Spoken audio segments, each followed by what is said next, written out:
विष्णुर्गुरुर्देवो महेश्वरः गुरुर्साक्षात् परं ब्रह्म तस्मै श्रीगुरवे नमः।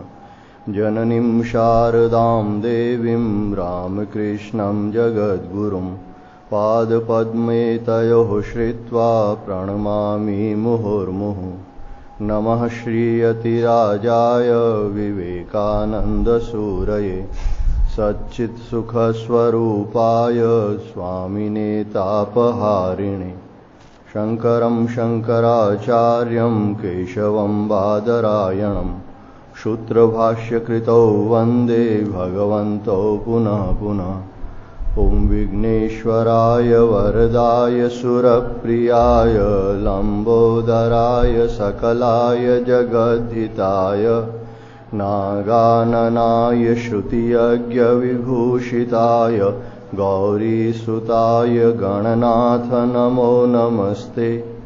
सर्वमङ्गलमाङ्गल्ये शिवे सर्वार्थसाधिके शरण्ये त्र्यम्बके गौरी नारायणी नमोऽस्तुते। भवानी शङ्करौ वन्दे श्रद्धाविश्वासरूपिणे याभ्यां विना न पश्यन्ति सिद्धाः स्वान्तस्तमीश्वरम्।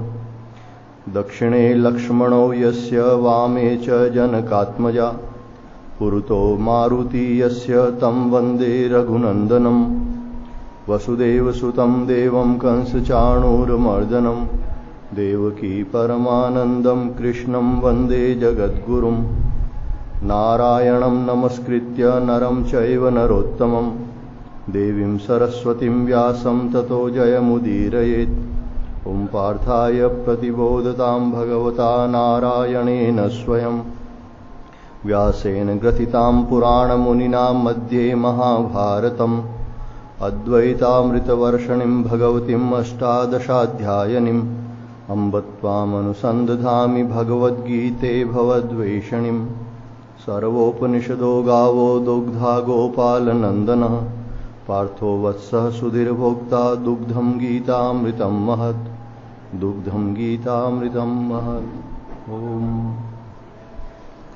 श्रीमन्नारायण नारायण नारायण श्रीमन्नारायण नारायण नारायण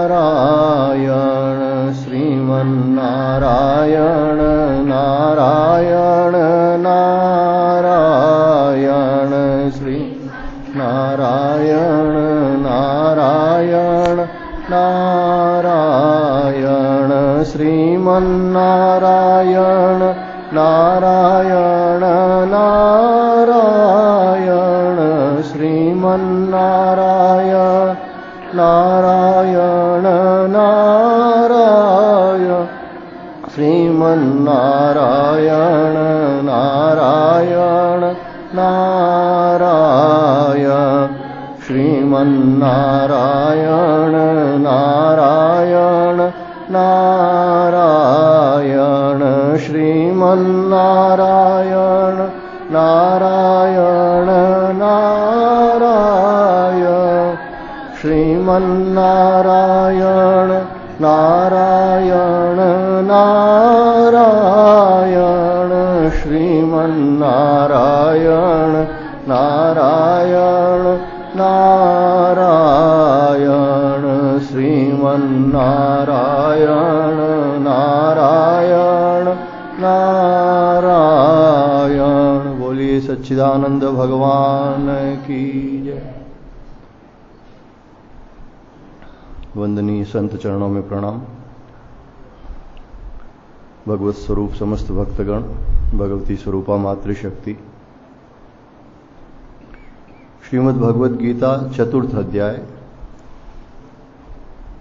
भगवान धर्म की स्थापना करने के लिए और अधर्म का नाश करने के लिए इस संसार में प्रकट होते हैं और भगवान कहते हैं कि ऐसे बहुत सारे वीतराग लोग हैं जिनका राग नष्ट हो गया है, जिनका भय चला गया है, क्रोध चला गया है। मनमया माम उपाश्रिता, जो भगवानमय हैं और मेरे ही आश्रित हैं, भगवान के ही आश्रित हैं। बहवो ज्ञान तपसा पूता मद्भाव मागता, ऐसे बहुत से लोग इस ज्ञान रूपी तप से, यानी परमात्मा प्राप्ति रूपी तप से, सभी के अंदर भगवत भाव रखने से मद्भाव मागता, मेरे भाव को प्राप्त हो गए, मेरे स्वरूप को प्राप्त हो गए, मेरे साथ एक हो गए। तब ये प्रश्न आता है कि जब भगवान कहते हैं मद भाव मागता, मेरे भाव को प्राप्त हो गए, तो आपका भाव क्या है, परमात्मा का क्या स्वरूप है, फिर सब लोग आपको ही क्यों नहीं प्राप्त होते?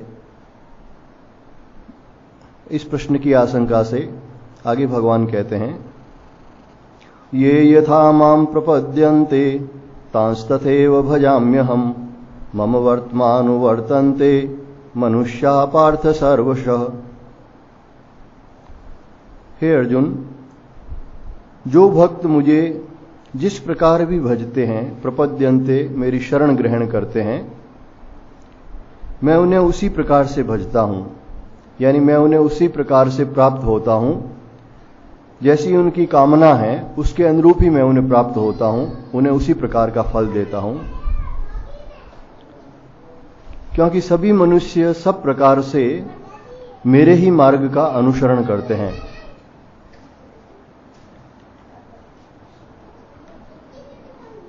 तो भगवान के इसमें जो कहने का अर्थ है कि एक तो सभी मनुष्य है वो सब प्रकार से मेरा ही अनुसरण करते हैं, यानी जिस प्रकार से कोई श्रेष्ठ व्यक्ति कर्म करता है सब लोग उसका अनुसरण करते हैं, उस प्रकार से जो लोग मेरे भक्त लोग मेरा जैसा भाव रखते हैं उसके अनुरूप ही मैं उन्हें फल देता हूं, जिससे अन्य लोग भी संसार में सबके साथ में धर्मयुक्त, प्रेम युक्त, सौहार्दपूर्ण व्यवहार करें, जैसा मैं व्यवहार करता हूं अपने भक्तों के साथ में। और सभी प्रकार से मेरे ही मार्ग का अनुसरण करते हैं, इसका दूसरा अर्थ ये भी है कि वास्तव में भगवान ही सब जगह है, इसलिए चाहे वो किसी रूप में भजे मुझे ही भजते हैं, क्योंकि सब कुछ है ये वासुदेव स्वरूप ही है। अब यहां पर जो भक्त मुझे जिस प्रकार से भजते हैं या जिस प्रकार से मेरी शरण ग्रहण करते हैं, इसमें भक्तों के अनेक प्रकार के भाव हो सकते हैं। एक तो पुरुषार्थ के हिसाब से जो अंतर है, कुछ लोग हैं भगवान को अर्थ के लिए भजते हैं तो भगवान उनको अर्थ प्राप्त कराते हैं, उनकी कामनाएं जो हैं उसके अनुरूप उनकी इच्छाओं की पूर्ति करते हैं, और जो लोग मोक्ष के लिए भजते हैं उन्हें मोक्ष प्रदान करते हैं। लेकिन मूल में एक ही बात है कि किसी प्रकार से ये जीव भगवान से जुड़े और उसका कल्याण हो।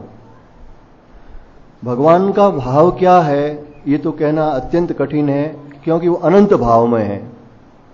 भगवान श्री रामकृष्ण देव कहते थे कि ईश्वर सगुण भी है, निर्गुण भी है, साकार भी है, निराकार भी है, और इससे भी परे न जाने क्या क्या है। यानी ये जो सगुण है या निर्गुण है, भगवान निराकार है, साकार है, ये सब नाम तो हमने दिए हैं। जिसने जिस प्रकार से उनको प्राप्त किया उस प्रकार से उसे बता दिया ये निराकार है, साकार है, ये हमारी बुद्धि के अनुरूप दिए गए नाम है। लेकिन इसके अलावा भी परमात्मा तो अनंत भावमय है। इसलिए ठाकुर कहते जतो मत तथो पथ, जितने भी ये संप्रदाय, जितने भी रास्ते आज तक बन चुके हैं, हजारों मार्ग जो बन गए हैं, ये सभी मार्ग उस परमात्मा की ओर ले जाने के अलग अलग रास्ते हैं। जितने भी मतांतर है सभी ईश्वर की तरफ ही जा रहे हैं। और ये बात यहाँ नहीं, केवल हमारा जो सबसे प्राचीनतम वेद है ऋग्वेद, उसमें भी कहा गया है एकम सद विप्राह बहुधा वदंती, सत्य एक ही है, परमात्मा एक ही है, सत्य तत्व एक ही है। लेकिन उसको जो ब्राह्मण लोग या जो ज्ञानी जन हुए हैं, भक्त जन हुए हैं, उन्होंने विभिन्न प्रकार से कहा है। जिसको जिस भाव से प्राप्त हुआ उसने उसी प्रकार से कहा है।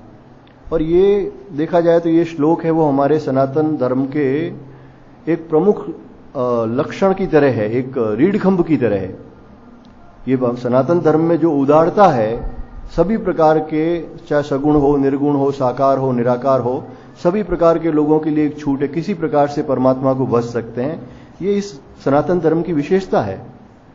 स्वामी विवेकानंद जी जब शिकागो में जो उनका प्रसिद्ध भाषण हुआ था, उसमें उन्होंने केवल 2 श्लोक बोले थे। उसमें एक श्लोक ये था भगवद गीता का, ये यथा माम प्रपद्यन्ते तांस तथैव भजाम्यहम् मम वर्तमानुवर्तन्ते मनुष्याः पार्थ सर्वश, कि जो जिस प्रकार से भी मुझे भजता है मुझे उस प्रकार से प्राप्त होता हूं।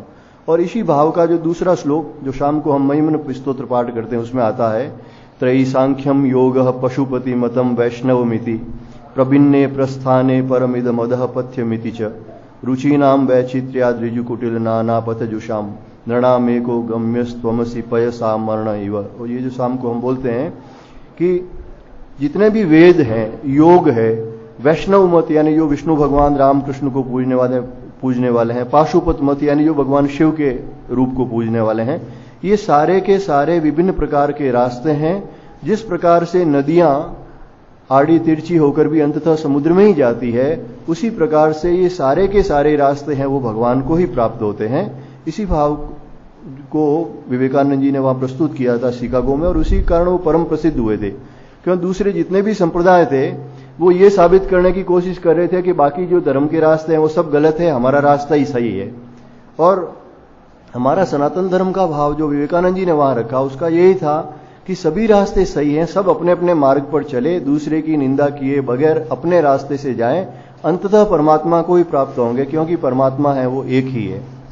तो यहां भगवान यही कहते हैं, ये यथामाम प्रपद्यन्ते तांस तथैव भजाम्यहम्। अब किस प्रकार से कितने भाव हो सकते हैं हमारे यहां सनातन धर्म में? एक तो निराकार निर्गुण ब्रह्म की बात की जाती है। निराकार निर्गुण ब्रह्म कैसे हैं? क्योंकि वो एक अखंड सत्ता है, सच्चिदानंद स्वरूप है। उसके लिए यही आता है कि वो सत्य स्वरूप है, आनंद स्वरूप है, चैतन्य स्वरूप है। लेकिन चूंकि वो एक अखंड सत्ता मानी जाती है, वहां जीव ईश्वर सृष्टि कुछ नहीं, एकमात्र परमात्मा ही है। केवल समाधि के समय ही उसका अनुभव होता है, जिस समय स्वयं का अहम भाव पूरी तरह से विलीन हो जाता है। तो इसलिए वो कैसा है ये नहीं कहा जा सकता। कहते एक नमक की पुतली जैसे समुद्र में जाए और उसकी गहराई नापना चाहे तो कैसे नापेगी? वो तो उसमें विलीन हो जाएगी। उसी प्रकार का भाव है, तो उसके अधिकारी बहुत कम होते हैं। फिर दूसरा जो एक निराकार सगुण का भाव है, जो बहुत सारे संप्रदाय ऐसे हैं, और यहां तक कि अन्य जैसे मुस्लिम संप्रदाय वगैरह है, यहाँ आर्य समाजी थे, कुछ जो रामसनी संप्रदायों में भी कुछ ये भाव है, जो साकार मूर्ति को तो नहीं मानते लेकिन निराकार ईश्वर का रूप मानते हैं, भगवान और सगुण रूप मानते हैं। ये जितने भी लोग हैं ये तो कहते ही कि भगवान है, करुणामय है, परम शक्तिमान है, सर्वशक्तिमान है, भक्तों पर कृपा करते हैं, तो सगुण रूप तो मानते हैं लेकिन निराकार मानते हैं, मूर्ति को नहीं मानते। तो ऐसे हमारे कबीर पंथ वगैरह बहुत सारे पंथ हुए पहले भी। और तीसरा जो साकार रूप है, फिर साकार में भी भगवान कहते हैं अनेक भेद हैं। इसलिए यहां भगवान ने किसी मत को नहीं बताया, जो मुझे जिस प्रकार से भी बसता है मैं उसे प्राप्त होता हूं। यानी जो शिव के भक्त हैं, उपमन्यु आदि, कितने ही कणप आदि हजारों भक्तों की कथाएं आती है, तो वो शिव को प्राप्त हुए। जो भगवती के भक्त हुए हैं तो वो भगवती को प्राप्त हुए। भगवती के तो पहले देखा जाए तो सारे जितने ही द्विज थे, यानी यज्ञोपवीत धारण करते थे, ब्राह्मण क्षत्रिय वैश्य तो यज्ञोपवीत धारण करते ही थे, और वो सारे के सारे हैं वो गायत्री के उपासक थे। सर्वे द्विजा शाक्ता संति, ये कहा गया है कि जितने भी जो द्विज थे यज्ञोपवीत धारती, ये सभी शक्ति के उपासक थे। क्यों? गायत्री की साधना तो सभी करते ही थे, उसके साथ में शिव की, विष्णु की, पंचदेव की पूजा करते थे। जो वेदोक्त पंचदेव हैं, भगवान नारायण, शिव, गणेश, जगदम्बा, इनकी सभी लोग पूजा करते थे। और ये अनादि है। भगवान शिव और पार्वती के विवाह में भी आता है गणेश जी की पूजा हुई है, यानी ये देव अनादि है। जितने भी अवतार पुरुष हुए हैं इन्होंने भी इन पंचदेव की पूजा की है। ये ईश्वर के 5 प्रमुख रूप वेदों में बताए गए हैं। लेकिन उसके अलावा फिर असंख्य अवतार, जिसकी कल हमने चर्चा की थी कि भगवान के असंख्य अवतार हुए। भगवती के कितने ही अवतार, भगवान विष्णु के कितने ही अवतार, शिव के कितने ही अवतार, लेकिन ये मूलतः सभी एक ही तत्व है, परमात्मा के ही अवतार कहे गए हैं। तो उसमें से किसी भाव से आप भजो, चाहे भगवान राम को भजो, चाहे नारायण को भजो, चाहे कृष्ण को भजो, शिव को भजो, तो भगवान कहते हैं जिस भाव से तुम मुझे बसते हो, जिस भाव से भक्त मुझे बसता है, उसी भाव से मैं उसे प्राप्त होता हूं। रूप का कोई भेद नहीं है। फिर हमारे सनातन धर्म में जो भाव कहे गए हैं भक्ति मार्ग में विशेषतया, दास्य भाव, सख्य भाव, वात्सल्य भाव, माधुर्य भाव, शांत भाव, ये ऐसे कहे गए हैं। जैसे ऋषि लोग हैं उनमें एक शांत भाव था। ऋषियों की तपस्या होती थी कि भगवान हमारे सब कुछ हैं, तुमेव माता च पिता तुमेव बंधुश्च सखा तुमेव विद्या सर्वम द्रविणम तुमेव सर्वम मम देव। देव, जो भी हैं माता पिता गुरु धन सब कुछ परमात्मा ही हैं हमारे। इस एक शांत भाव से ऋषि लोग भगवान की तपस्या करते थे, भगवान ही हमारे स्वामी हैं। एक दास्य भाव है, भगवान स्वामी है, मालिक है और मैं उनका दास हूं। रूप स्वामी सचराचर, जो हनुमान जी का जो भाव था कि ये जो सारा सचराचर है ये सब भगवान का ही रूप है और मैं इनका दास हूं। तो इस प्रकार का जो दास्य भाव है, अनेक भक्त इस प्रकार के हुए हैं कि सब में भगवान विराजमान है, इसलिए मुझे सबकी सेवा करनी चाहिए। और भगवान का जो अवतार हुआ उस समय भी जैसे हनुमान जी ने सेवा की, सुग्रीव अंगद आदि थे, ये सभी एक तरह से दास्य भाव के ही थे प्रतीक। दूसरा सख्य भाव है, सखा की तरह। भगवान तो सब तरह से तैयार है, उनको कोई सखा माने तो वो मित्रता की तरह व्यवहार करने लगते हैं। गोप बालक वगैरह तो इनकी लीलाओं में सखा थे ही, सुग्रीव वगैरह भी इनके सखा थे। लेकिन बाद में भी कई ऐसे भक्त हुए हैं, संत हुए हैं जो उनको सखा भाव से मानते थे। वृंदावन में वो चक्र महाराज, वो सुदर्शन सिंह चक्र, एक शरणानंद जी महाराज हुए जो मेरा कानू बस मेरा काना बस उस मित्र की तरह ही बसते थे। शरणानंद जी महाराज जो प्रज्ञा चक्षु थे, दोनों आंखें नहीं थी उनकी। और बद्रीनारायण गए एक बार तो किसी ने, कुछ बहुत सारे भक्त भी थे उनके, उन्होंने कहा महाराज एक दो साथियों को मतलब किसी को ले लो साथ में, आप अकेले बद्रीनारायण कैसे जाओगे पैदल, वो भी बीच में खाइए हैं, नदियां हैं, रास्ता आपको दिखाई नहीं देता। तो उन्होंने कहा भाई मैं तो अकेला नहीं हूं, मेरा साथी तो है, वो मेरे साथ ही है, मेरा सखा तो हर समय, काना तो मेरे साथ है ही। उन्होंने कहा फिर भी कोई आदमी चाहिए। तो उन्होंने कहा कोई ऐसा सखा हो जो बीच में बीमार नहीं पड़े, बीच में मरे नहीं, हमेशा मेरे साथ रहे, मुझे छोड़ के जाए नहीं, तो वो मेरे साथ चल सकता है। अब ऐसी तो गारंटी कौन दे। तो उनको कहीं तकलीफ नहीं हुई, पूरी बद्रीनारायण यात्रा करके आए। बीच में कई संत उनके परिचित मिले, वो भी कह रहे थे कि बस महाराज अकेले लकड़ी लिए वो जा रहे थे। कभी कोई खाई की तरफ चले गए तो किसी ने हाथ पकड़ के इधर कर दिया, कभी किसी ने, एक संत ने हाथ पकड़ के कहा कि महाराज आज भिक्षा हुई या नहीं, चलो मेरे साथ भिक्षा कर लो, चले गए उनके साथ। फिर कहा आप ऐसे अकेले घूम रहे हैं, रोज आपको भिक्षा कौन करवाता है। तो उनका हाथ पकड़कर उन्होंने कहा कि तू ही तो करवाता है रोज, कोई दूसरा थोड़ी करवाता है, जिसने आज करवाई है कल भी वही करवाएगा, तू ही तो है। मतलब वो हर एक में यही देखते थे कि मेरा काना मेरे साथ चल रहा है और वही मेरे को बद्रीनारायण की यात्रा करवा रहा है। तो भगवान कहते हैं जो सखा भाव से मुझे पूजते हैं, मैं उनका सखा बन जाता हूं, मित्र बन जाता हूं। कई माता पिता के भाव से जो भगवान को मानते हैं कि यही हमारे माता में पार्वती देवी, पिता देवो महेश्वर, बांधवा शिव भक्ता स्वदेशो भुवनत्रय। शिव भक्त कहते हैं कि मां पार्वती ही मेरी माता है, शिव जी ही मेरे पिता हैं, और जितने ही शिव भक्त हैं वही मेरे सच्चे भाई बंधु बांधव हैं, और सारा जो जगत है वो मेरा ही है क्योंकि सब शिव जी का ही है। फिर भगवान को कुछ लोग जो माधुर्य भाव जिसे कहते हैं, मीराबाई, गोपिकाएं वगैरह, जो उनको एक पति के रूप में, प्रेमी के रूप में भजती थी, तो भगवान उनके लिए पति के रूप में थे। और कई सूफी संत हुए हैं ऐसे जो पत्नी के रूप में पूजते, स्वयं को पति और भगवान को पत्नी के रूप में मानते हैं। मतलब अनेक भाव हैं। इससे असल में कोई ये सांसारिक संबंध नहीं है उनका, केवल इतना ही है कि किसी प्रकार से प्रेम पूर्वक भगवान का चिंतन हो। जो जिस प्रकार से भगवान का चिंतन करते हैं, भगवान उनको वैसा दर्शन दे के फिर उनका सारा सांसारिक संबंध छुड़ा देते हैं और उन्हें अपने सच्चिदानंद परमात्मा स्वरूप की अनुभूति करवा देते हैं। ये भाव केवल मनुष्य चूंकि इस संसार में इन संबंधों में ही जीता है, इसीलिए भाव ग्रहण किया जाता है। जहां भी जिसकी प्रियता है उस भाव को वो ग्रहण करते हैं। भगवान को गुरु मानते हैं। वसुदेव जो कृष्णम वंदे जगत गुरु जो कहा है, वसुदेव सुतम देवम कंस चाणूरमर्दनम देवकी परमानंदम कृष्णम वंदे जगत गुरु। तो हमारे भी गुरु हैं। कई लोग हैं जो किसी गुरु से दीक्षा नहीं लेते, कहते हैं भगवान कृष्ण ही हमारे गुरु हैं। कई ऐसे भक्त हुए जिन्होंने श्री रामकृष्ण परमहंस को गुरु माना और उन्होंने दर्शन देके उनको दीक्षा भी दी। ऐसे कई, एक वृंदावन के संत थे, वो भागवत कथा करते थे और बीच बीच में श्री ठाकुर के स्वामी जी के प्रसंग भी सुनाते थे। तो वो एक जगह कथा करने के भागवत सप्ताह, वहां पर एक कोई व्यक्ति उस गांव में, वैसे वो दुष्ट व्यक्ति समझ लो, क्योंकि पहले वो जेल वगैरह गया था किसी कारण से और वापस छूट के आ गया था, वो कथा में बैठा था। कथा में थोड़ा उसको रस आने लगा, कोई पूर्व जन्म का अच्छा संस्कार जागृत हो गया उसका।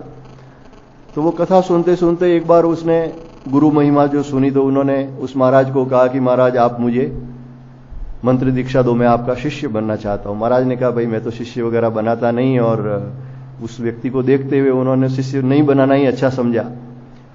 लेकिन वो उस स्वभाव का व्यक्ति था। दूसरे दिन फिर आया कि महाराज मेरे को आप शिष्य बनाओ, नहीं तो मैं आपकी आगे भागवत कथा नहीं होने दूंगा। अब वो इस प्रकार का व्यक्ति है। महाराज ने देखा किसी तरह से 7 दिन की भागवत कथा करनी है, इनसे कैसे पिंड छुड़ाएं। तो उन्होंने उसको कहा कि ऐसा है कि देख ये सूर्य नारायण है, ये साक्षात भगवान का रूप है, इसको साक्षी मानकर तू भगवान रामकृष्ण परमहंस को अपना गुरु मान ले, वो तुझे मंत्र दीक्षा देंगे। उन्होंने कहा महाराज मैं तो जानता ही नहीं उनको, मैंने तो आपको ही गुरु माना है। उन्होंने कहा कि देख पूर्व जन्म का जिसका जो संस्कार होता है उसके अनुरूप गुरु मिलता है, उसके अनुरूप ही गुरु शिष्य का संबंध होता है। किसी को शिव की कृपा मिलती है, किसी को राम की मिलती है, किसी को ठाकुर की मिलती है, किसी को भगवती की। तो तेरे वही पूर्व जन्म के गुरु हैं। उन्होंने तो एक्चुअली पिंड छुड़ाने के लिए वास्तव में कहा था, तो उन्होंने कहा वही तेरे गुरु हैं और तू उनको गुरु मान ले, तुझे वो मंत्र देंगे। ठीक है, उन्होंने विश्वास कर लिया और वो सूर्य नारायण भगवान के सामने कहा मैं आपको साक्षी मानकर इनको गुरु मानता हूं। और दूसरे दिन या तीसरे दिन ही स्वप्न में उसको श्री रामकृष्ण परमहंस के दर्शन हुए और उन्होंने उसको मंत्र दीक्षा दी। वो बहुत प्रसन्न हो गए। सुबह आया उनके पास में, महाराज के पास दंडवत किया और कहा महाराज आपकी कृपा से गुरुदेव ने आज मेरे को मंत्र दीक्षा दे दी है और ये है।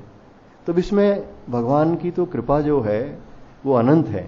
जो भी उनके शरणागत होता है, पहले उसने क्या कर्म किए हैं नहीं किए हैं, लेकिन उस संत की बात रखने के लिए और उस व्यक्ति का कल्याण करने के लिए उनको शिष्य भाव से स्वीकार कर लिया। तो भगवान को जो गुरु मानते हैं भगवान उनके गुरु बन जाते हैं, और भगवान को जो शिष्य मानते हैं भगवान उनके शिष्य भी बन जाते हैं। वशिष्ठ जी महाराज भगवान को शिष्य मानते थे और शिष्य थे भी सही। वशिष्ठ जी से ही राम जी ने शिक्षा प्राप्त की थी। योग वशिष्ठ में वशिष्ठ जी ने विस्तार से भगवान को ब्रह्म ज्ञान का उपदेश किया है, जिसे महारामायण भी कहते हैं, योग वशिष्ठ कहते हैं। अयोध्या में एक संत थे, वे वशिष्ठ गोत्रीय थे, ब्राह्मण थे और वशिष्ठ गोत्रीय थे, एकांत में भजन करते थे, संत थे। तो उन्होंने यही धारणा कर रखी थी कि हम तो वशिष्ठ गोत्री हैं, तो ये राम जी वगैरह तो क्षत्रिय हैं, हमारे शिष्य हैं, हम तो इनके गुरु हैं। वो यही भाव रखते थे। सरयू जी के किनारे बैठ के राम जी की मूर्ति सामने रखते और रोज उनको योग वासिष्ठ सुनाते थे। जैसे वशिष्ठ जी ने उसको ज्ञान दिया वैसे वो राम जी को रोज ज्ञान देते थे। एक माला लाते, पहले अपने गले में डालते और फिर प्रसादी रूप में वो भगवान के गले में डालते। बाकी तो भक्त लोग हैं, पहले भगवान को समर्पित करते हैं, फिर प्रसादी रूप में खुद लेते हैं। लेकिन वो कहते हैं भाई गुरु की प्रसादी तो शिष्य लेगा, तो पहले माला खुद धारण करते और उसके बाद में राम जी को वो माला पहनाते थे। ये सत्य घटना है। शायद विद्यापति जी या उनका कुछ नाम था ऐसा, या वाचस्पति जी ऐसा कुछ नाम था।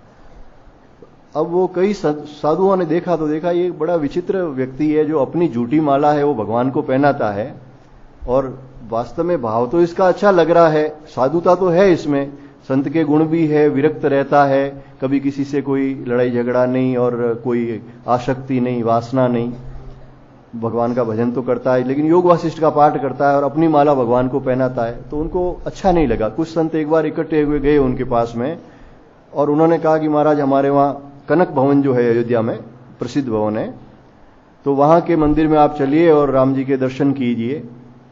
उन्होंने कहा मैं वहां जाता नहीं, क्योंकि राम वहां रहता है, वो सीता जी उसमें साथ में रहती है, बहू के पास में एकदम से बड़े लोगों को नहीं जाना चाहिए। अपने कहा जाता है कि जब राम जी और सीता जी का विवाह हुआ था तो कैकेयी जी ने ये कनक भवन इनको उपहार में दिया था। कैकेयी का बड़ा प्रेम था पहले राम जी पर, तो उन्होंने सीता जी और राम जी को ये कनक भवन भेंट किया था। तो उसमें रहते हैं, तो जहां पर बहू और पुत्र रहते हैं तो ससुर आदि या जो बड़े लोग हैं एकदम से नहीं जाते उस कमरे में कि उनको संकोच होगा। तो वो कहते हैं कि भाई कनक भवन में मैं नहीं जाता, वहां बहू रहती है, राम जी रहते हैं, मेरा शिष्य है। लेकिन वो संत लोग एक बार जबरदस्ती करने लगे कि नहीं आप चलिए और वहां पे चलिए और भगवान को माला पहनाइए। उन्होंने कहा वो माला पहनेंगे नहीं मेरे पहने बगैर। लेकिन जब साधु संतों ने ज्यादा आग्रह किया तो वो वहां पर गए और कहते हैं कि जैसे ही उन्होंने माला हाथ में लेके उनको पहनाने का प्रयास किया तो भगवान जैसे हड़बड़ा के खड़े हो गए, सीता जी के चेहरे पे घूंघट आ गया और राम जी का जो मुकुट है वो नीचे गिर के उनके चरणों में गिर गया संतों के। तो फिर अन्य साधु भी घबराए कि अरे ये तो हमने गलत कर दिया। तो इस प्रकार से जो भगवान को शिष्य रूप में मानते हैं तो भगवान उसको गुरु रूप में मान लेते हैं, जो भगवान को गुरु रूप में मानते हैं तो वो उनको शिष्य रूप में मानते हैं। ये यथा माम प्रपद्यन्ते तांस तथैव भजाम्य हम। जो मुझे जिस प्रकार से भी बसता है, भगवान कहते हैं मैं उसे उस प्रकार से प्राप्त हो जाता हूं। कई लोग ऐश्वर्य युक्त भगवान को द्वारिकाधीश, ये नाथ द्वारा में देखो कितना श्रृंगार होता है, महाराज हैं, तीनों लोकों के स्वामी हैं, उस प्रकार से सेवा होती है। एक छोटे छोटे लड्डू गोपाल को, बाल गोपाल को माताएं सेवा करती है, घर में थोड़ा सा दूध पिला दिया, थोड़ी सेवा कर दी, लेकिन वो भी सिद्ध हो जाते हैं। कई माताएं ऐसे हमने दर्शन किए हैं वृंदावन में, गीता भवन में, वहां जो इनके लड्डू गोपाल सिद्ध थे वो उनसे बातें करती है, उनको खिलाती है, पिलाती है, कहती है महाराज ये तो आधी रात को उठ जाते हैं और कहते हैं कि मेरे को खिलाओ, भूख लगी है, ऐसा है वैसा। तो कई लोगों को वो लड्डू गोपाल के रूप में दर्शन देते हैं, रामलला के रूप में दर्शन देते हैं। किसी के सामने वो ऐश्वर्य युक्त हैं, किसी के सामने परम त्यागी के रूप में हैं। जो सन्यासियों के अखाड़े हैं, महानिर्वाणी अखाड़ा, वो कपिल भगवान की पूजा करते हैं। श्री पंचदश नाम जूना अखाड़ा वाले दत्तात्रेय जी की पूजा करते हैं, क्योंकि स्वयं जैसे विरक्त हैं वैसे ही विरक्त भगवान के विरक्त अवतारों की पूजा करते हैं। भगवान सबके लिए जैसा उनका भाव होता है उसके अनुरूप ही उसे प्राप्त होते हैं। भगवान के लिए किसी प्रकार की बाधा नहीं है कि आप उसे किस प्रकार से भजें, एक ही है, आप उनके शरण होकर उन्हें भजें, चाहे नाम कोई हो, रूप कोई हो। ये यथा माम प्रपद्यन्ते तांस तथैव भजाम्य हम।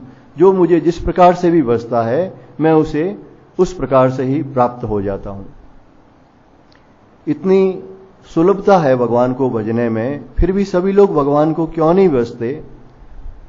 भगवान आगे कहते हैं कुछ लोग जो देवताओं की उपासना सकाम भाव से करते हैं, कांक्षतः कर्मणाम सिद्धिम यजंत इह देवता क्षिप्रम ही मानुषे लोके सिद्धिर्भवति कर्मजा। जो मुझे तत्व से नहीं जानते, इस मनुष्य लोक में कर्मों के फल को चाहने वाले वे लोग देवताओं का पूजन किया करते हैं, क्योंकि उनको कर्मों से उत्पन्न होने वाली सिद्धि शीघ्र मिल जाती है। परमात्मा को तत्व से जानना तो भगवान ने जैसे पहले बता दिया, मैं सच्चिदानंद स्वरूप हूं, सब कुछ मैं ही हूं। जो सृष्टि स्थिति प्रलय करने वाले सच्चिदानंद घन स्वरूप हैं वो परमात्मा हैं।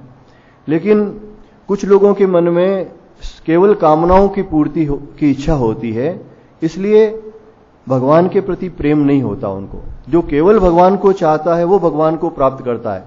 भाव में चोरी नहीं चलती। ये जो अभी हमने चर्चा की, ये जितने भी भाव हैं उस भाव में चोरी नहीं चलती, मतलब एकमात्र चिंतन भगवान का ही होता है। जिन्होंने माधुर्य भाव से, अगर मीरा जी ने भगवान को पति रूप में माना तो फिर उनके लिए पति एकमात्र भगवान ही थे, उसके अलावा संसार में कोई पुरुष नहीं था। वैसे के वैसे जो भगवान को सखा मान लेता है, फिर संसार में कोई सखा नहीं रह जाता, वो भगवान के ही हो जाते हैं। तो जो लोग इस प्रकार से सब में भगवान हैं और भगवान के भाव से उनको नहीं पूज पाते और केवल अपने कामनाओं की पूर्ति करना चाहते हैं, वे लोग कहते हैं कि सकाम भाव से देवताओं की उपासना करते हैं, इंद्र, वरुण, कुबेर, अग्नि आदि, और इनसे अपनी इच्छाओं की पूर्ति चाहते हैं। तो भगवान कहते हैं कि इस मनुष्य लोक में कर्म करने का अधिकार है। यहां पे एक विधान जो दे रखा है शास्त्रों में, उस प्रकार से अगर सांगोपांग अनुष्ठान किया जाए तो उससे उस देवता की सिद्धि होती है, उस देवता से जो आपकी कामना की है वो पूर्ति होती है। जैसे हरिश्चंद्र का आता है, उन्होंने वरुण की उपासना की थी और रोहित को पुत्र के रूप में प्राप्त किया था। तो इस प्रकार से कई बार बरसात के लिए लोग इंद्र की उपासना करते हैं, कुबेर की उपासना धन के लिए करते हैं। तो उनमें भगवत भाव नहीं रखने के कारण केवल कर्म से उत्पन्न होने वाली सिद्धि तो उन्हें प्राप्त हो जाती है, जो चीज वो चाहते हैं वो उन्हें प्राय प्राप्त हो जाती है। लेकिन उसके लिए भी विधान यही है कि अनुष्ठान है वो बिल्कुल ठीक से सांगोपांग हो और उनका कोई प्रारब्ध प्रतिबंधक नहीं हो। कई बार प्रारब्ध कर्म इतना प्रबल होता है प्रतिबंधक कि अनुष्ठान करने पर भी प्राय तो अनुष्ठान सफल ही नहीं हो पाता, कुछ न कुछ उसमें कमी रह जाती है और उसको जो वो चाहता है वो उसे प्राप्त नहीं होता। दूसरा एक और है कि भगवान ने जो देव द्विज गुरु प्राज्ञ पूजनम शारीरिक तप में कहा है, आगे कहेंगे 17वें अध्याय में जो आता है, तो भगवान ने देवताओं की पूजा का निषेध नहीं किया है, उसको यज्ञ भी माना है। अगर निष्काम भाव से रोज अग्नि की उपासना करते हैं, उसमें हवन करते हैं और उसका फल ईश्वर को समर्पित करते हैं, निष्काम भाव से यहां तक कि इंद्र वरुण आदि की भी जो उपासना करते हैं, तो वो दोष नहीं है। अगस्त्य मुनि के आश्रम में सभी देवताओं की प्रत्यक्ष पूजा होती थी। यानी अगस्त्य मुनि जब उनकी पूजा करते थे तो कहते हैं वह देवता प्रकट होकर उनकी पूजा ग्रहण करते थे। और फिर भी भगवान राम अभी जो है परम प्रिय थे अगस्त्य मुनि को, तो वो अपने सारे कर्मों को भगवान को समर्पित करते थे। निष्काम भाव से देवताओं की पूजा तो एक तपस्या है। जिस प्रकार से हम मनुष्य की सेवा करते हैं, घर में माता पिता की पूजा करते हैं, तो उससे कोई भगवान नाराज थोड़ी होते हैं। एक पति की सेवा करने वाली पत्नी भी अगर सास ससुर की सेवा नहीं करती है या घर में किसी की सेवा नहीं करती है तो पति प्रसन्न नहीं होते हैं।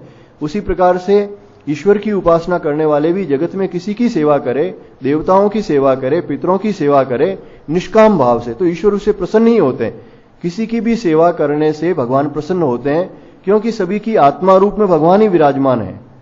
चाहे देवता हो, चाहे पितर हो, चाहे मनुष्य हो, सभी भूत प्राणियों की जो पंचदेवों की उपासना या पंच महायज्ञ जो बताए गए थे, उसमें जो सेवा होती है वो एक तरह से ईश्वर की ही सेवा है, लेकिन उसमें दोष नहीं है।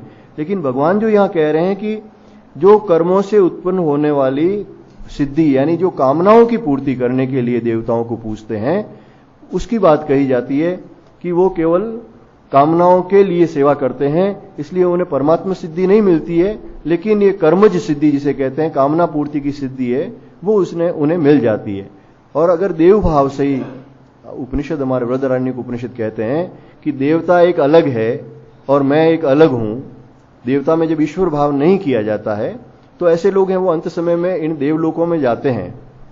और उपनिषद कहते हैं कि वो एक तरह से देवताओं के पशु होते हैं। जैसे घर में मनुष्य के यहाँ कोई पशु होता है, तो पशु है वो अपने मालिक की सेवा करता है और मालिक है उसको चारा देता है, तो उसी प्रकार से वो देवताओं की सेवा करते हैं और देवता उनकी इच्छाओं की पूर्ति करते हैं।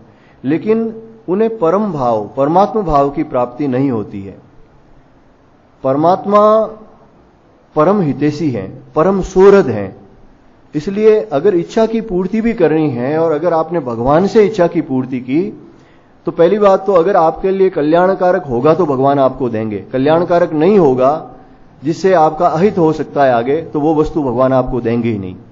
और देने के बावजूद भी उन्हें लगा कि अब इनकी आसक्ति इसमें बहुत ज्यादा हो गई है, तो वो छीन भी सकते हैं। ऐसे भी कई भक्त हुए हैं जिनको पुत्र दिया और थोड़ा वो जवान हुआ, उसके बाद उस पुत्र को छीन लिया, क्योंकि वो सारी उसकी आसक्ति उसमें चली गई। भगवान ने देखा कि ये भक्त इस प्रकार से तो इसका कल्याण नहीं हो सकता। तो भगवान हमारे हितैषी हैं। किस प्रकार से जीव भगवान में लगे, किस प्रकार से परमात्मा प्राप्ति हो, वही वस्तु भगवान हमको देते हैं। और देवताओं का तो ऐसा हिसाब है, वो एक दुकानदार वाली बात है कि जो पैसा देंगे तो उसको सामग्री देंगे। वो ये नहीं पूछता है, अगर कोई बच्चा भी है दुकानदार के पास जाए और कहे मेरे को ये इतने पैसे लो, मेरे को माचिस दे दो, चाकू दे दो, तो वो पैसे लेके वो वस्तु दे देगा।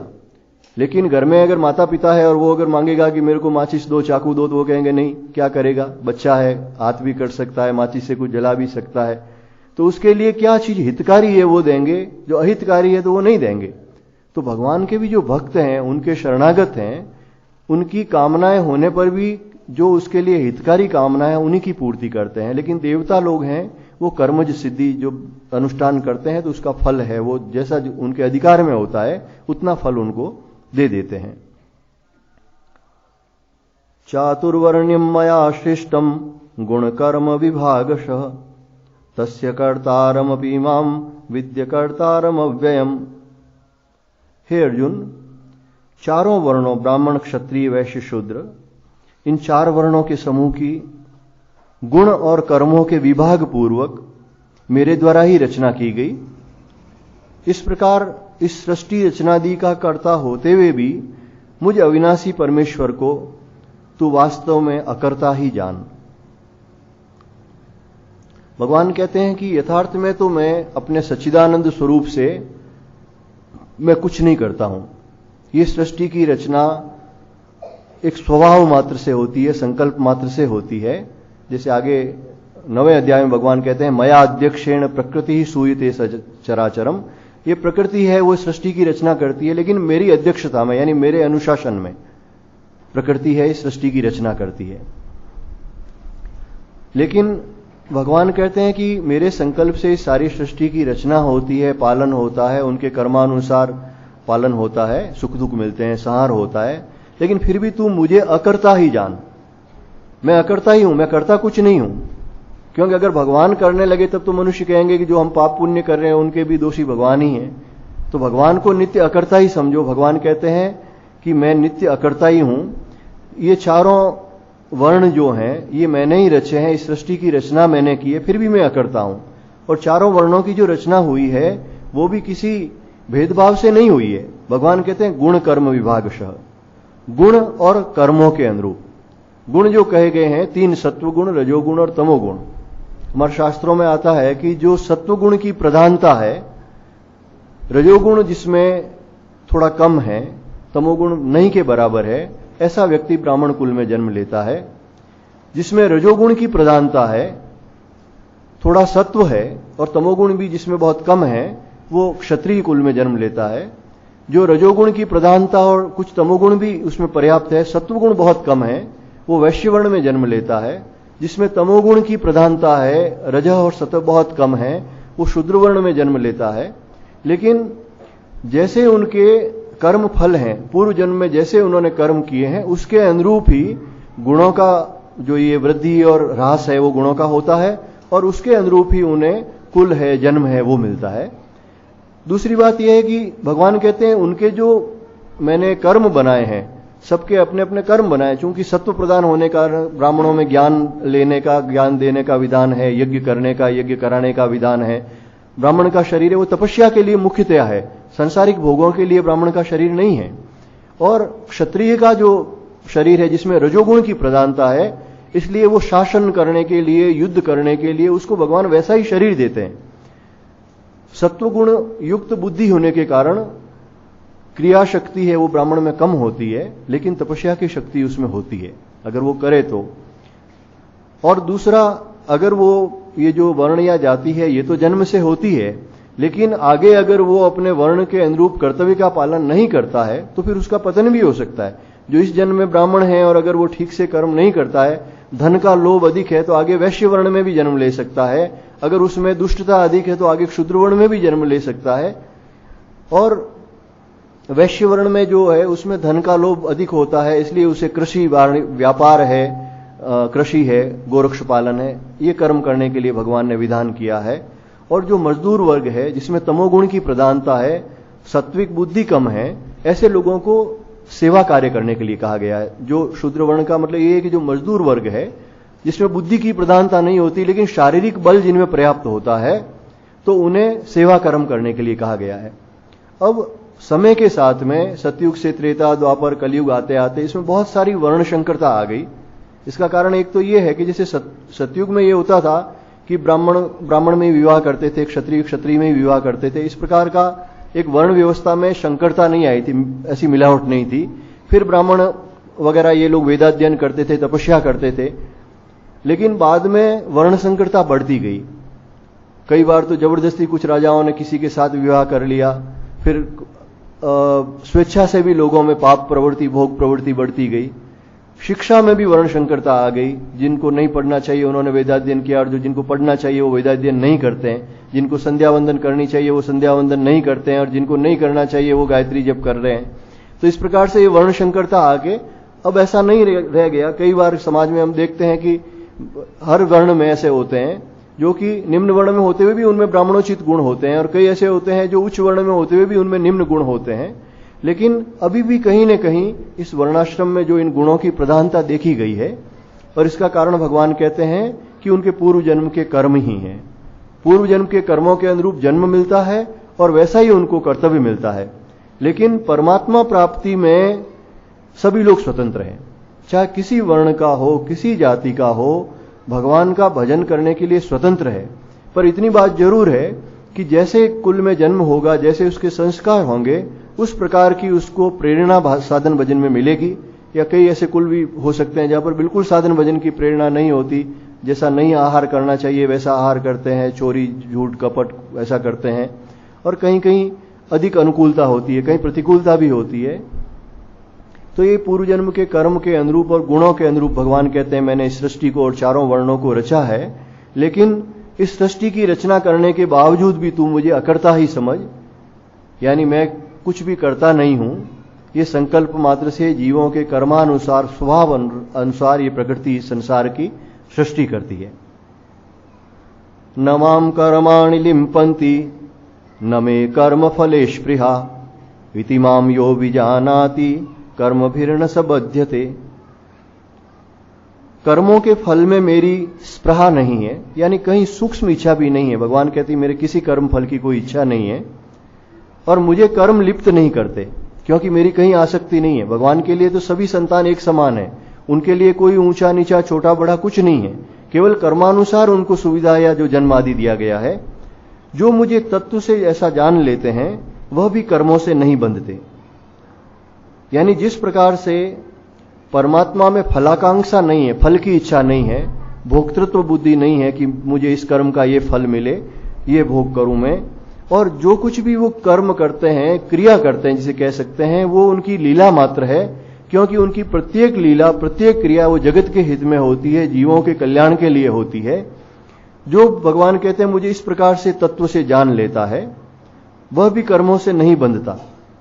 अगर जीव भी इसी प्रकार से परमात्मा सब में व्याप्त हैं और उनकी जिस प्रकार से कर्म फल की इच्छा नहीं है और परमात्मा ही हमारी आत्मा है, हमारा स्वरूप भी है, वो यथार्थ में वही है, ईश्वर अंश जीव अविनाशी चेतन अमल सहज सुख राशि। परमात्मा जैसे चेतन है, अमल है, सहज सुख राशि है, वैसे ही हम भी हैं।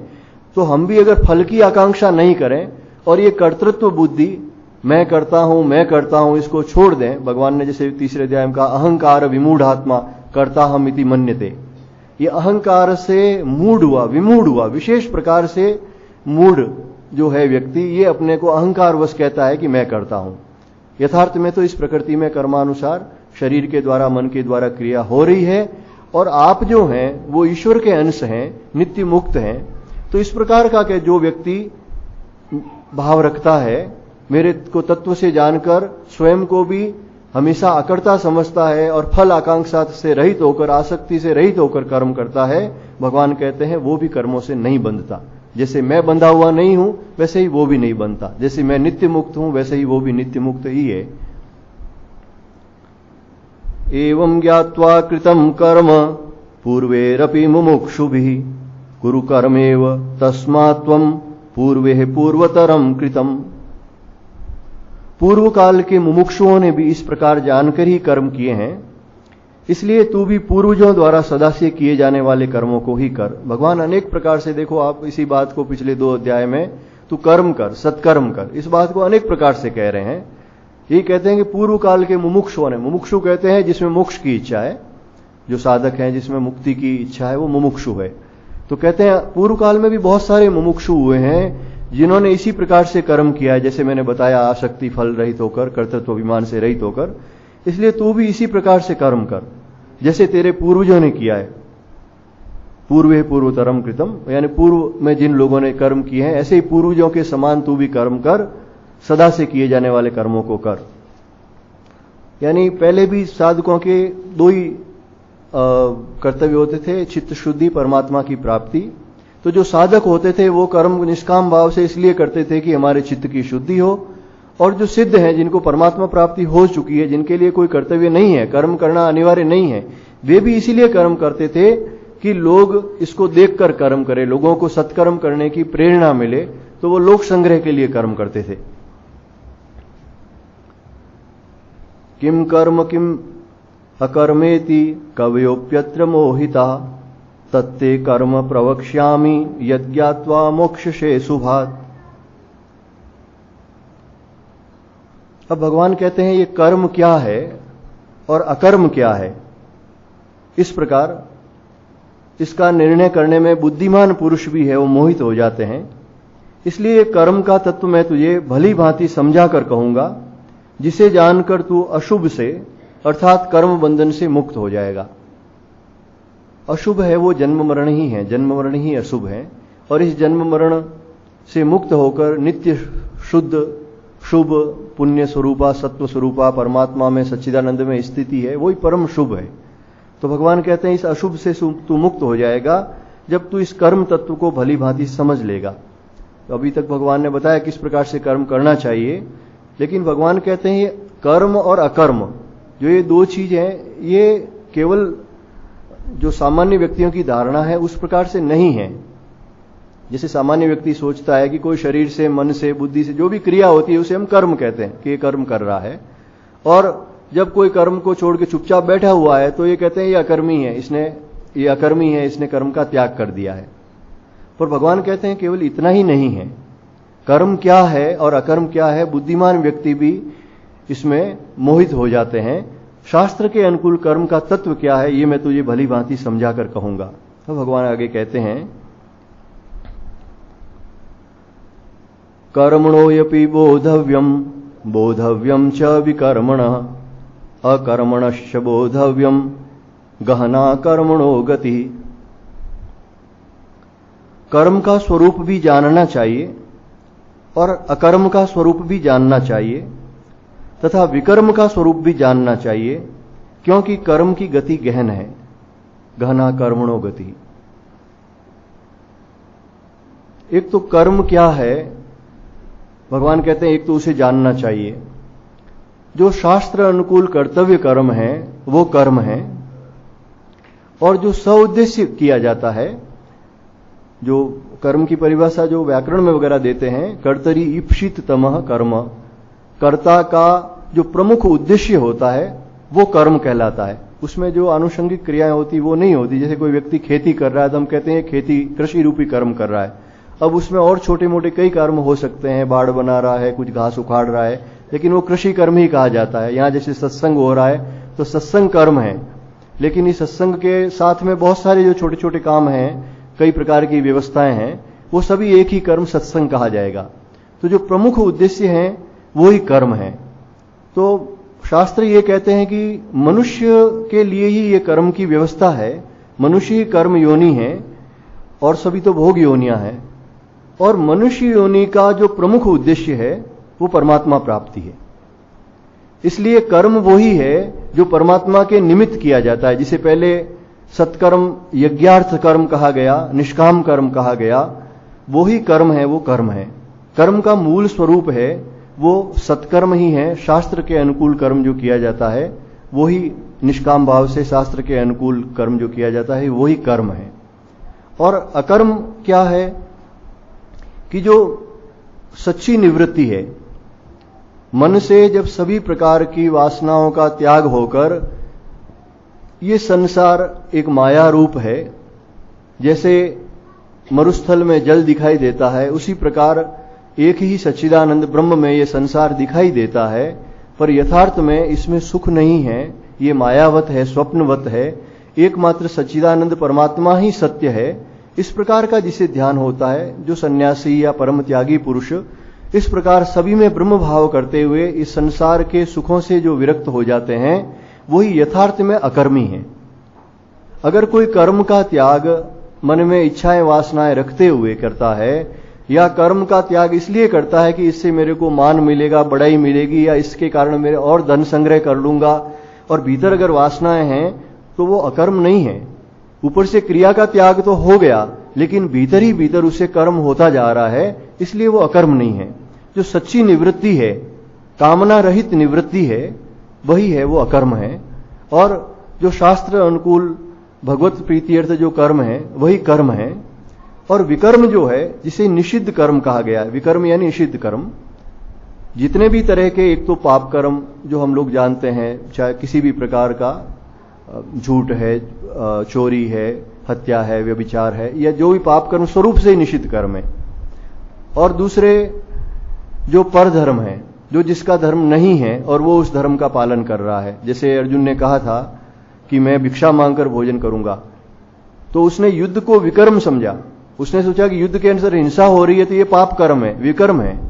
लेकिन भगवान कहते हैं युद्ध विकर्म नहीं है, युद्ध तुम्हारे लिए स्वकर्म है, कर्म है, और ये जो तू भिक्षा मांगेगा ये तेरे लिए विकर्म है।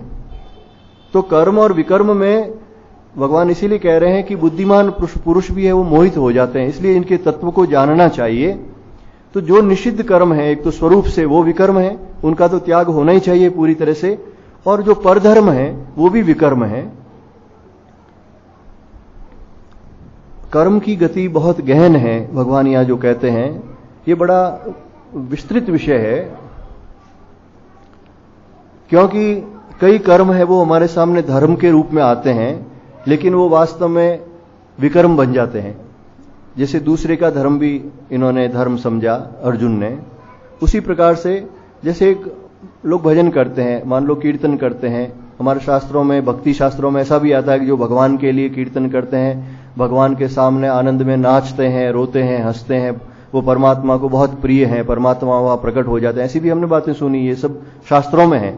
तो भगवान का भजन करना, कीर्तन करना, नृत्य करना, वो सब भगवान की भक्ति ही है। लेकिन उसके पीछे भाव क्या है? अगर भगवान को एकांत में भगवान को रिझाने के लिए आप भगवान का मंदिर घर में जो कमरा है उसको बंद करके भगवान को खूब प्रेम से भजन सुनाओ, या बाहर भी जो हम भजन कीर्तन सामूहिक रूप से भजन कीर्तन कर रहे हैं उसमें एक ही बात है कि इससे भगवान प्रसन्न होंगे, इसलिए भगवान नाम का संकीर्तन करते हैं, तब तो है, ठीक है। लेकिन अगर कई लोग जो कमरे में कभी भगवान के सामने नहीं नाचेंगे, लेकिन बाहर जहां बहुत सारे लोग होंगे उनके बीच में नाचेंगे, जहां केवल दिखावे का भाव है, अगर नंबर का पाखंड का भाव है, तो वो सत्कर्म करते हुए भी, सत्कर्म होते हुए भी वो विकर्म हो जाता है। सत्य का पालन करते थे युधिष्ठिर जी, युधिष्ठिर ने सत्य का पालन किया और वो हमेशा अपने से बड़ों की आज्ञा का पालन करते थे। आज्ञा पालन करने के लिए और सत्य का पालन करने के लिए उन्होंने जुआ खेला। अब एक दृष्टि से तो वो कह सकते हैं कि मैं सत्य पे दृढ़ था और धृतराष्ट्र ने आज्ञा दी थी इसलिए मैं उसका पालन करने के लिए आया। लेकिन जिस प्रकार से उन्होंने द्यूत क्रीड़ा की, जो जुआ खेला, और उसके बाद संपत्ति, धन संपत्ति तो चली गई, मान लो वो निर्लिप्त थे, उन्हें धन संपत्ति में कोई मोह नहीं था, लेकिन जिस प्रकार से उन्होंने अपनी पत्नी को दांव पर लगा दिया और जिस प्रकार से उसका अपमान हुआ, तब भी वो तो क्या चुप रहे, भीष्म पितामह जैसे धर्मात्मा पुरुष, द्रोणाचार्य, कृपाचार्य जैसे चुप रहे। जब उनको प्रश्न किया विकर्ण ने कि आप बताइए ये द्रौपदी जीती गई या नहीं जीती गई, या तो भीष्म पितामह ने कहा भाई मैं इसके बारे में कुछ नहीं कह सकता, युधिष्ठिर को पूछ लो, ये सब धर्म जानता है, और युधिष्ठिर भी चुप रहे। तो वो क्या था? ये केवल धर्माभास जिसे कहते हैं, जो ऊपर से धर्म की तरह दिखाई देता है कि भीष्म पितामह हैं, उन्होंने प्रतिज्ञा कर रखी है कि वो कौरवों के साथ रहेंगे, धृतराष्ट्र की और इस कुरुकुल के सिंहासन की रक्षा करेंगे। लेकिन इस तरह से पहले तो वो द्यूत क्रीड़ा ही थी, वो विकर्म था, वो सत्कर्म नहीं था। फिर द्यूत क्रीड़ा में विकर्म होने के बावजूद भी उन्होंने अगर द्यूत क्रीड़ा में इस सत्य का पालन किया कि वो जीत गया इसलिए उन्होंने धन संपत्ति दे दी, वो तो ठीक बात है, धन संपत्ति मान लो दे दी, लेकिन द्रौपदी का भरी सभा में अपमान करने का उन्हें क्या अधिकार था? और उस अपमान के समय में केवल कि भाई हम हार गए हैं इसलिए कुछ नहीं बोलेंगे, ये क्या विकर्म था या सत्कर्म था? ये सत्य का पालन होते हुए भी विकर्म था, पाप था। इसलिए भगवान यहां कहते हैं कि इस कर्म के तत्व को और विकर्म के तत्व को जानना चाहिए ठीक से, अकर्म के तत्व को भी जानना चाहिए। बाहर से अगर कोई त्याग करता है, अपना कर्तव्य कर्म छोड़ देता है, वही अकर्म नहीं हो जाता।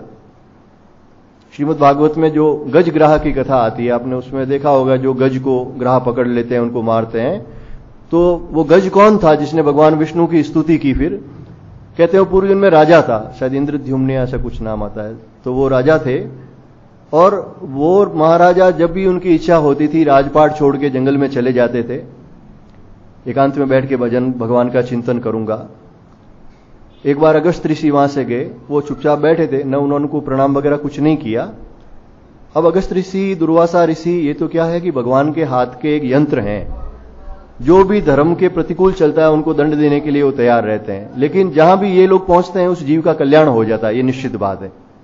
तो अगस्त ऋषि ने उसे श्राप दे दिया, कहा कि तू राजपाट छोड़ के यहां बैठा है, पीछे तेरे राजपाट में जो अव्यवस्था फैल रही है, और तुझे ये भी ज्ञान नहीं है कि किसी ऋषि को, ब्राह्मण को प्रणाम करना चाहिए, इतना भी तेरे अंदर जो ज्ञान नहीं है। उन्होंने कहा तू हाथी की तरह बैठा है, हाथी हो जा, और वो हाथी हो गया। अब इसमें एक बात है, वो राजा था और अगर एकांत में रह के भजन करता तब तो ये सत्कर्म था, मतलब ये कर्म होना चाहिए, विकर्म नहीं था। लेकिन विकर्म है ये। विकर्म किस लिए था? कि जिसे अकर्म या त्याग कहा गया है, संन्यास कहा गया है, उसका एक विधान है। जब राजा लोग पूर्व में जंगल में जाते थे तो उसके पहले अपने राजकुमार का राज्याभिषेक करके विधिवत राज्य सुपुर्द करके उसके बाद में जंगल में तपस्या करने के लिए जाते थे। ये एक विधान है। जब चाहे राजपाट छोड़ के कि ये झंझट कौन करे इसलिए एकांत में चला जाए, तो ये सत्कर्म नहीं है, ये विकर्म है।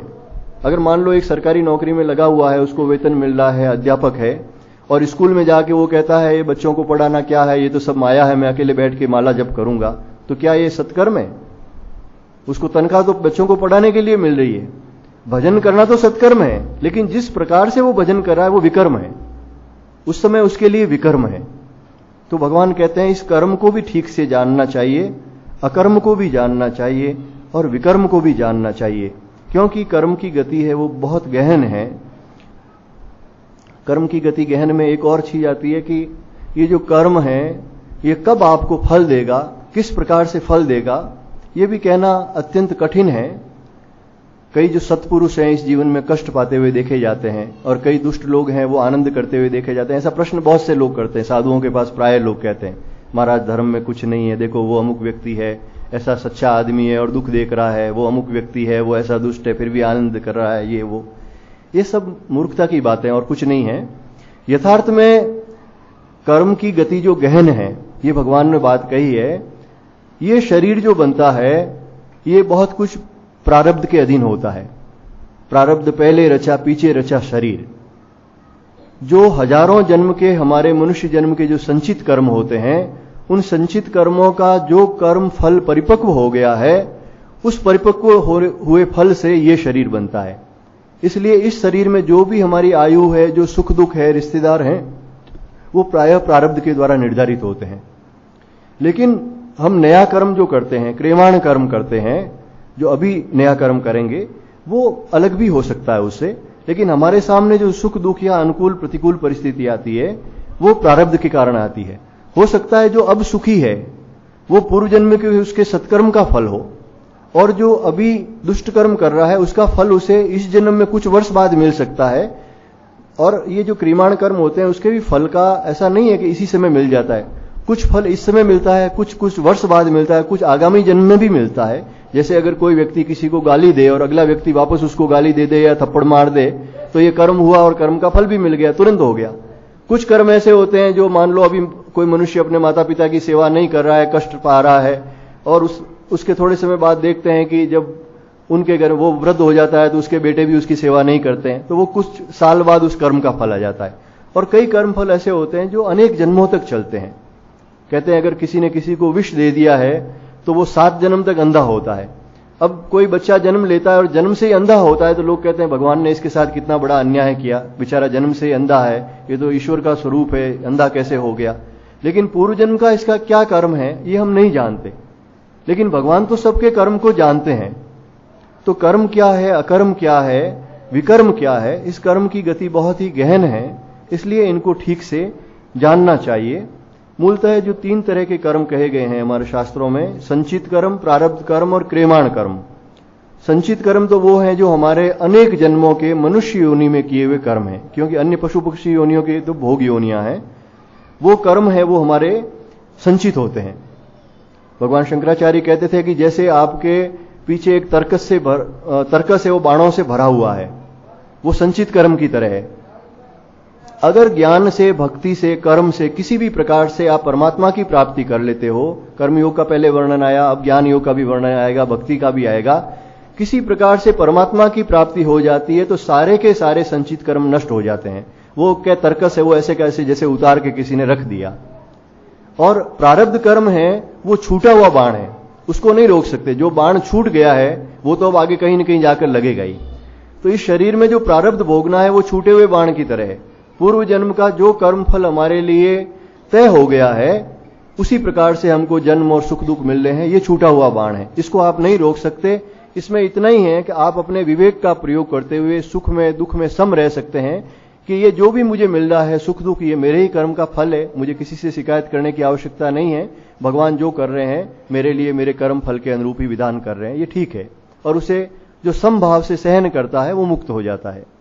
और तीसरा जो क्रियमाण कर्म है वो कहते हैं भगवान शंकराचार्य की ये धनुष पे चढ़ा हुआ बाण है, अभी छूटा भी नहीं है लेकिन धनुष पे चढ़ा हुआ है। अगर छोड़ोगे तो कहीं ना कहीं लगेगा, नहीं छोड़ोगे, इसको उतार कर रख दोगे तो ये नहीं लगेगा। यानी अब जो आप कर्म कर रहे हो वो कर्म आप कितने सत्कर्म करते हो, शास्त्र के अनुकूल करते हो, या अशुभ कर्म करते हो, पाप कर्म करते हो, उसके अनुरूप आगे इसका फल होगा। शुभ कर्म, अशुभ कर्म, इसके जो फल होते हैं, उसके अलावा संस्कार जमा होते हैं, उससे आगामी जन्मों का आपका स्वभाव नियत होगा। इस जन्म में जैसा मनुष्यों का अलग अलग स्वभाव होता है, वैसा का वैसा उसके आगे भी स्वभाव बनता है। और इनका जो फल है वो कुछ दृष्ट फल होता है, कुछ अदृष्ट फल होता है। जैसे एक तो व्यक्ति नौकरी करता है, उसे वेतन मिलता है, या व्यापार करता है, धन मिलता है, ये उसका दृष्ट फल है। कुछ कर्म ऐसे होते हैं जिसका अदृष्ट फल होता है। जो हम जप ध्यान करते हैं, कीर्तन करते हैं, यज्ञ हवन करते हैं, उसका फल हमें ऐसे दिखाई नहीं देता है, पर फल होता जरूर है, दिखाई नहीं देता है, लेकिन उससे पापों का नाश होता है, परमात्मा प्राप्ति होती है। ये अदृष्ट फल है। और कुछ ऐसे कर्म जो कर्म का दृष्ट और अदृष्ट दोनों प्रकार का मिश्रित फल होता है।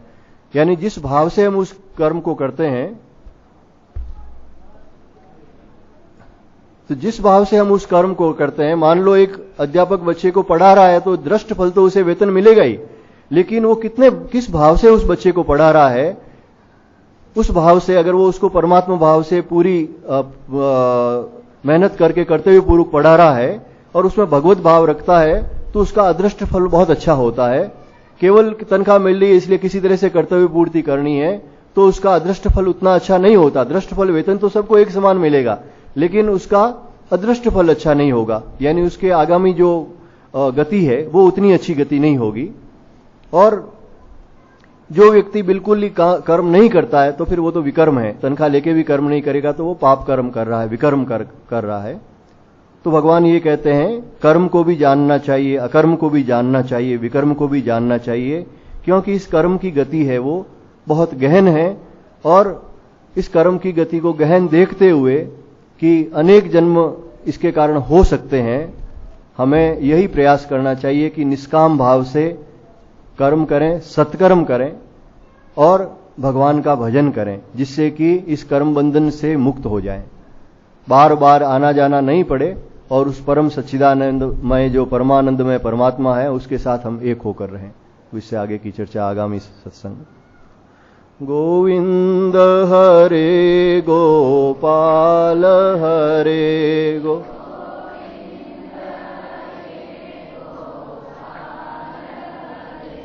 गोविंद हरे गोपाल हरे गोविंद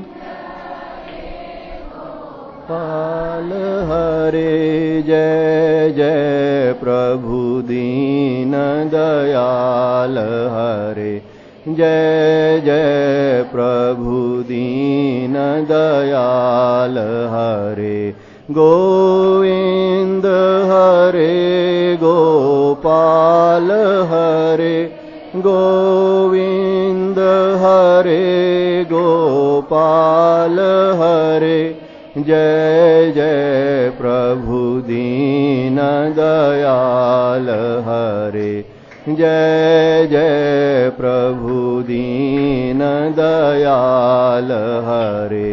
गोविंद हरे गोपाल हरे गोविंद हरे गोपाल हरे। जय जय प्रभु दीन दयाल हरे, जय जय प्रभु दीन दयाल हरे। बोलिए सच्चिदानंद भगवान की जय। सियावर रामचंद्र भगवान की जय। श्री कृष्णचंद्र भगवान की जय। श्री रामकृष्ण भगवान की जय। उमापति महादेव की जय।